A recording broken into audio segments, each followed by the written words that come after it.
Today we will tell the story of how Moses brought water from the rock, which is found in the book of Numbers, chapters 20 and 21.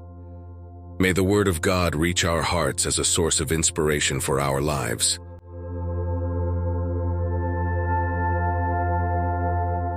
The Israelites traveled to a barren and desolate place, where thirst gripped their throats like sharp claws. The scorching sun punished their skin, and their tongues begged for a sip of relief that did not come. Desperate, they turned to Moses, their faces contorted with anguish, and vented in a chorus of voices laden with distress. "We would have preferred to die with our brothers under the divine yoke than to suffer like this in this barren desert," they lamented, their weary eyes searching for any sign of hope on the merciless horizon. "You brought us here with promises of abundance, but we find no fertile farms, no fruitful fig trees or lush vineyards. And to top it off, there is no water for us or our livestock." Then the Lord spoke to Moses amidst the tumult of clamorous voices. "Gather the people and stand before them with your staff. Speak to the rock, and it will yield abundant water, quenching the thirst of both the people and their livestock." Moses stood before the crowd, his heart heavy with the responsibility that rested on his shoulders. With a firm voice, though tinged with exasperation at the people's stubbornness, he rebuked them. "You rebels, must we bring water from this rock for you?" Without waiting for a response, Moses struck the rock twice with his staff. Instantly, water gushed out in a powerful surge, quenching the thirsty and flooding the arid ground with the life they so desperately needed. However, the Lord was not pleased with the actions of Moses and Aaron. His voice thundered, echoing across the desert as he expressed his displeasure. "You doubted my power. These people witnessed your disobedience to my commands. Therefore you will not lead them into the land I promised them." As the Israelites continued their journey, they reached the border of Edom. Moses sent a message to the king, requesting permission to pass through his land. With words of peace and respect, he assured him that they would cause no disturbance and were willing to pay for any water they consumed. However, the king of Edom rejected the request, hardening his heart like the rocks of his mountains. Not only did he deny them passage, but he also mobilized his army to guard the borders, threatening war if the Israelites dared to enter his territory.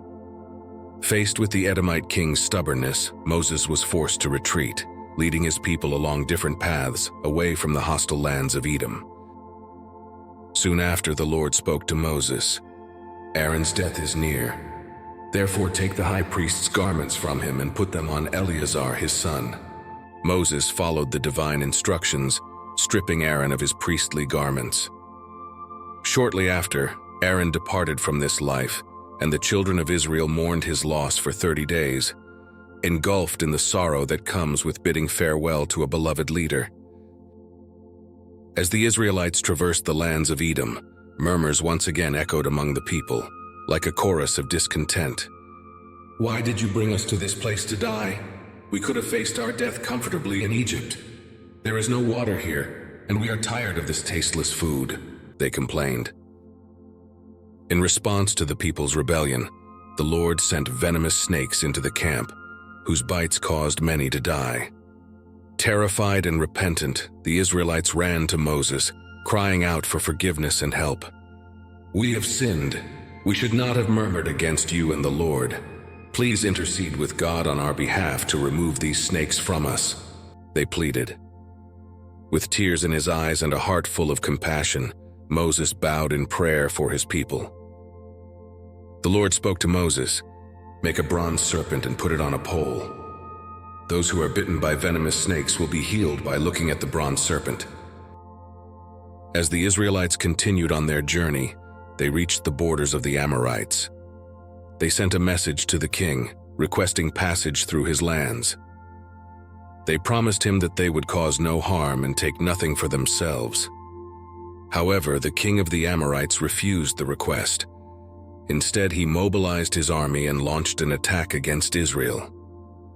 It wasn't long before the children of Israel responded to the aggression firmly, engaging in a battle that resulted in a total victory over the Amorites.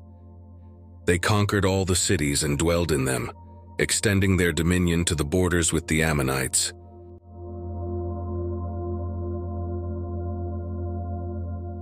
This is the 6th part of a series of 9, where we will tell the biblical story of the search for the Promised Land. Continue with us so you don't miss the next chapters of this story so important to all of us. If you are not yet subscribed to our channel, click on the subscribe button and join our community. Also, don't forget to comment, leave a like, and click on the notification bell. Your presence and participation here are very important to us. And if you missed the previous episodes, we have a complete playlist with all the videos in chronological order. Today I want to leave a verse that is found in the book of Numbers, chapter 20, verse 11. Then Moses raised his arm and struck the rock twice with the staff. Water gushed out, and the community and their livestock drank. May the presence of God be a constant in your life, bringing blessings, joy, and love. God bless you.